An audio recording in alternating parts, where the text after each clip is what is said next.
بسم الله الرحمن الرحیم.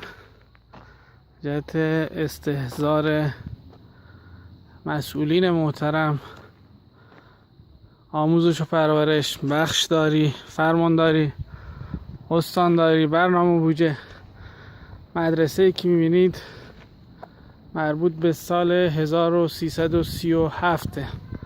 البته تابلویی که اینجا داره 1339 نوشته، ولی تأسیس و افتتاح این مدرسه مربوط به سال 1337. متاسفانه تخریبیه و هیچ دانش آموزی اینجا ایمنی نداره.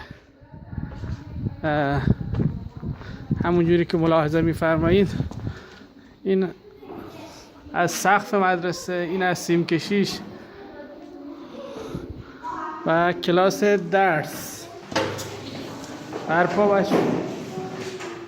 کلاس درس با این سقف، با این تخت سیاه